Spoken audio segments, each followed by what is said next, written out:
TNN TV کی بین الاقوامی خبروں کے ساتھ میں ہوں بشرا خان۔ کینیڈا کے شہر ایڈمنٹن میں فائرنگ سے 2 پولیس اہلکار ہلاک ہو گئے۔ کینیڈین وزیر اعظم نے واقعے پر افسوس کا اظہار کیا ہے۔ مزید احوال اس رپورٹ میں۔ کینیڈا کے شہر ایڈمنٹن میں فائرنگ سے 2 پولیس اہلکار ہلاک ہو گئے۔ کینیڈین وزیر اعظم نے واقعے پر اظہار افسوس کیا ہے۔ ایڈمنٹن پولیس سروس کے چیف کا کہنا ہے کہ جمعرات کو ڈیوٹی کے دوران گولی لگنے والے 2 ایڈمنٹن پولیس افسران کی ہلاکت ایک ہولناک سانحہ ہے۔ پولیس چیف کے مطابق دونوں پولیس اہلکار گھریلو جھگڑے کی شکایت پر مقامی اپارٹمنٹ گئے تھے۔ اپارٹمنٹ میں پہنچنے پر مشتعل شخص نے پولیس اہلکاروں پر فائرنگ کر دی اور بعد ازاں خود کو بھی گولی مار کر خودکشی کر لی۔ اپارٹمنٹ میں موجود مدد کی کال کرنے والی خاتون کو شدید زخمی حالت میں اسپتال منتقل کر دیا گیا۔ پولیس چیف کا کہنا ہے کہ واقعے سے متعلق تحقیقات جاری ہیں۔ پولیس ملزم کی عمر یا زخمی خاتون کے ساتھ اس کے تعلقات کی تصدیق نہیں کرے گی۔ نہ ہی پولیس یا البرٹا ہیلتھ سروسز اسپتال میں خاتون کی حالت کے بارے میں کوئی اپ ڈیٹ فراہم کرے گی۔ دوسری جانب کینیڈین وزیر اعظم جسٹن ٹروڈو نے پولیس اہلکاروں کی ہلاکت پر افسوس کا اظہار کیا ہے۔ ٹروڈو کا کہنا تھا کہ ہر روز پولیس افسران لوگوں کو محفوظ رکھنے کے لیے خود کو نقصان پہنچاتے ہیں۔ ڈیوٹی کے دوران 2 افسران کے مارے جانے کی خبر ہمیں اس حقیقت کی یاد دلاتی ہے۔ کینیڈین وزیر اعظم کا کہنا تھا کہ ہم افسروں کے پیاروں اور ساتھیوں کے ساتھ اظہار تعزیت کرتے ہیں۔ ہم آپ کے لیے حاضر ہیں۔ کینیڈا میں 700 کے قریب بھارتی طلباء کو ملک چھوڑنے کا حکم دے دیا گیا، جن میں سے کئی طلباء اپنی تعلیم مکمل کر کے نوکری حاصل کر چکے تھے۔ مزید تفصیلات اس رپورٹ میں۔ کینیڈا میں 700 کے قریب بھارتی طلباء کو ملک چھوڑنے کا حکم دے دیا گیا، جن میں سے کئی طلباء اپنی تعلیم مکمل کر کے نوکری حاصل کر چکے تھے۔ کینیڈا میں جعلی دستاویزات کی بنیاد پر داخلہ لینے والے بھارتی طلباء کو بارڈر سیکیورٹی ایجنسی نے ملک چھوڑنے کا حکم دے دیا ہے۔ رپورٹ کے مطابق سن 2018 سے 2019 کے درمیان کینیڈا جانے والے طلباء سے فراڈ اس وقت سامنے آیا جب انہوں نے پرماننٹ ریزیڈنسی کے لیے درخواست جمع کروائی، لیکن تب ان میں سے اکثر کی تعلیم مکمل ہو چکی تھی۔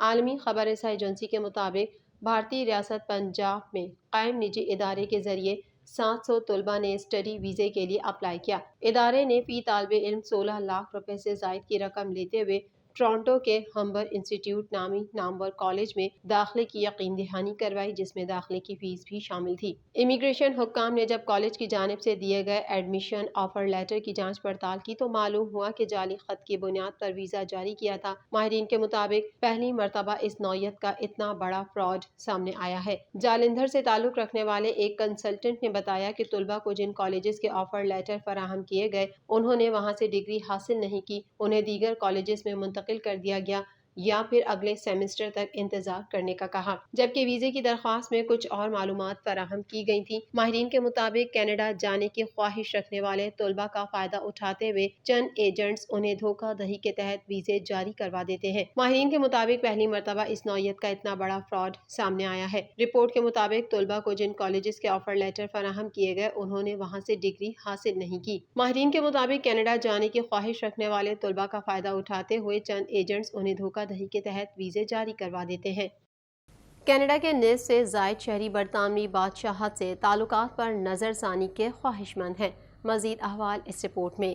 کینیڈا کے نئے بادشاہ کی تاج پوشی میں 2 ماہ سے بھی کم وقت رہ گیا ہے اور ملک اس بات پر درمیان میں تقسیم ہو گیا ہے کہ آیا یہ ولی عہد سے تعلقات منقطع کرنے کا وقت ہے۔ کینیڈینوں کے لیگر سروے میں پایا گیا کہ 1,54,456% جواب دہندگان نے اس بات پر اتفاق کیا کہ ملک کو بادشاہت کے ساتھ اپنے تعلقات پر نظر ثانی کرنی چاہیے کہ اب ایک نیا خود مختار ہے۔ یہ تعداد کیوبیک میں زیادہ تھی، جہاں 71% جواب دہندگان نے کہا کہ ولی عہد کے بارے میں کچھ آئینی روح کی تلاش ہونی چاہیے۔ آنٹیریو میں 53% اور برٹش کولمبیا میں 52% افراد دوسرے علاقوں کے مقابلے میں زیادہ امکان رکھتے تھے کہ کنگ چارلس اور ان کے وارثوں کو ہمارے نظام میں اپنا موجودہ کردار برقرار رکھنا چاہیے۔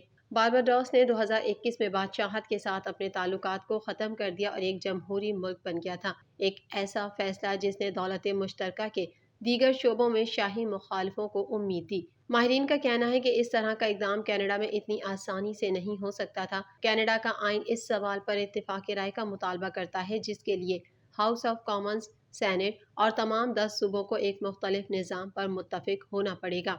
وزیر اعظم جسٹن ٹروڈو نے کہا کہ اس طرح کے طویل آئینی جنگ کی کوئی ضرورت نہیں ہے۔ چارلس کے یہاں رہنے کا امکان ہے۔ لیکن یہ واضح ہے کہ بہت سے کینیڈین صرف شاہی خاندان کے بارے میں اتنا نہیں سوچتے ہیں۔ سروے میں پایا گیا کہ 67% جواب دہندگان چارلس کے نئے کردار سے لا تعلقی محسوس کرتے ہیں۔ صرف 12% نے کہا کہ یہ اچھی خبر ہے کہ وہ کینیڈا کے نئے سربراہ مملکت ہیں۔ تقریباً 14% نے کہا کہ یہ بری خبر ہے کہ ملکہ الزبتھ کے بڑے بیٹے نے اپنا پیدائشی حق قبول کر لیا ہے۔ تاج پوشی مذہبی علامت اور ایک بڑی تقریب کو عام طور پر بادشاہ کے دور میں سب سے اہم دنوں میں سے ایک سمجھا جاتا ہے۔ ماہرین کا کہنا ہے کہ کینیڈین کی بادشاہ سے لا تعلقی حیران کن نہیں ہے کیونکہ ہم نے اسے زیادہ نہیں دیکھا۔ یہ رائے عامہ ہمیشہ اس شخص کی قربت پر منحصر ہوتی ہے۔ وہ پچھلے 5 سالوں میں یہاں زیادہ نہیں آئے ہیں، اس لیے کینیڈینوں کے لیے وہ اپنے آپ کو دور محسوس کرتے ہیں اور یہ جائز ہے۔ وہ اب ہمارے سربراہ مملکت ہیں اور ہمیں ان کو مزید دیکھنے کی ضرورت ہے اور یہ وہ چیز ہے جس پر توجہ دینے کی ضرورت ہے۔ ایک ماہ میں دوسری بار جنوبی افریقہ کے ساحلی علاقوں سے ٹکرانے والے سمندری طوفان فریڈی نے ملاوی اور موزمبیق کے کئی علاقوں میں بڑی تباہی مچا دی۔ مزید احوال اس رپورٹ میں۔ ایک ماہ میں دوسری بار جنوبی افریقہ کے ساحلی علاقوں سے ٹکرانے والے سمندری طوفان فریڈی نے ملاوی اور موزمبیق کے علاقوں میں بڑی تباہی مچا دی۔ طوفان سے ہلاکتوں کی تعداد 400 سے تجاوز کر گئی جبکہ کئی افراد اب بھی لاپتہ ہیں۔ ملاوی حکام کے مطابق ملاوی میں سمندری طوفان سے ہلاکتوں کی تعداد 326 تک پہنچ گئی ہے جبکہ 700 افراد زخمی ہیں۔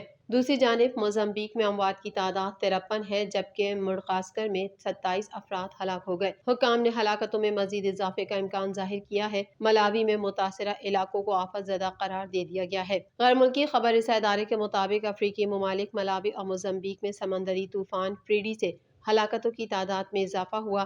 میڈیا رپورٹ کے مطابق سمندری طوفان فریڈی ہفتے کو پہلے موزمبیق اس کے بعد ملاوی کے ساحلی علاقوں سے ٹکرایا۔ طوفانی ہواؤں سے متاثرہ علاقوں میں مکانات کی چھتیں اڑ گئیں، درخت جڑوں سے اکھڑ گئے، موسلا دھار بارشوں سے سیلابی صورتحال پیدا ہو گئی۔ غیر ملکی خبر رساں ادارے کا کہنا ہے کہ کئی مقامات پر لینڈ سلائڈنگ کے واقعات بھی پیش آئے۔ متاثرہ علاقوں میں بجلی اور مواصلات کا نظام بھی متاثر ہوا۔ متاثرہ علاقوں میں تیز ہواؤں کے ساتھ موسلا دھار بارشوں کا سلسلہ اب بھی جاری ہے۔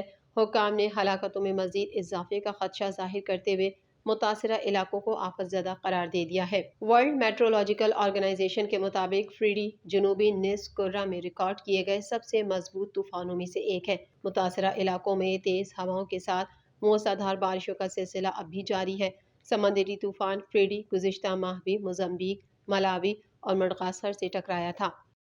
چین کے صدر شی جن پنگ آئندہ ہفتے روس کا اہم دورہ کریں گے جو فروری 2022 میں یوکرین پر حملے کے بعد چینی صدر کا پہلا دورہ روس ہوگا۔ مزید تفصیلات اس رپورٹ میں۔ چین کے صدر شی جن پنگ آئندہ ہفتے روس کا اہم دورہ کریں گے جو فروری 2022 میں یوکرین پر حملے کے بعد چینی صدر کا پہلا دورہ روس ہوگا۔ چینی صدر کا دورہ اس وقت ہو رہا ہے جب چین کی جانب سے یوکرین اور روس کے درمیان جنگ بندی اور مذاکرات کے ذریعے معاملہ حل کرنے کا مطالبہ کیا گیا۔ خبر رساں ادارے کے مطابق چینی وزارت خارجہ کی جانب سے بتایا گیا ہے کہ صدر شی جن پنگ 20 سے 22 مارچ تک روس کا دورہ کریں گے۔ صدر شی جن پنگ روسی صدر کی درخواست پر وہاں جا رہے ہیں۔ بیان میں بتایا گیا کہ اس دوران اہم معاہدوں پر دستخط کیے جائیں گے مگر اس حوالے سے تاحال وضاحت نہیں کی گئی۔ ماسکو کی جانب سے جاری بیان کے مطابق دونوں رہنماؤں کے درمیان باہمی تعلقات کو مزید بہتر بنانے پر تبادلہ خیال کیا جائے گا۔ خیال رہے کہ یہ فروری 2022 میں یوکرین پر حملے کے بعد چینی صدر کا پہلا دورہ روس ہوگا۔ اس سے قبل ستمبر 2022 میں چین کے صدر نے روسی ہم منصب ولادیمیر پیوتن سے ازبکستان کے شہر سمرقند میں شنگھائی تعاون تنظیم کے اجلاس کے موقع پر ملاقات کی تھی۔ اسی طرح بحیرہ اسود میں امریکی جنگی ڈرون کے تباہ ہونے کے بعد امریکہ اور روس کے درمیان کشیدگی میں اضافہ ہوا ہے۔ چینی صدر کا دورہ اس حوالے سے بھی اہم تصور کیا جا رہا ہے۔ دوسری جانب امریکہ چین کی روس یوکرین جنگ میں پوزیشن کا جائزہ لے رہا ہے۔ وائٹ ہاؤس کی کونسل برائے قومی سلامتی کے ترجمان جان کربی نے اس بات کی اہمیت ظاہر کی ہے کہ چین کی یوکرین میں جنگ سے متعلق موقف جاننے کی ضرورت ہے۔ یاد رہے کہ یوکرینی وزیر خارجہ دیمترو کولیبا نے چینی ہم منصب چن کانگ سے رابطہ کیا تھا جس میں چینی وزیر نے خدشہ ظاہر کیا تھا خطے میں کشیدگی اور بحران کے لیے قابو ہونے کا قوی امکان پایا جاتا ہے۔ TNN-TV کے نیوز بلیٹن میں فی الوقت اتنا ہی۔ مزید خبروں اور اپڈیٹس کے لیے دیکھتے رہیے TNN-TV۔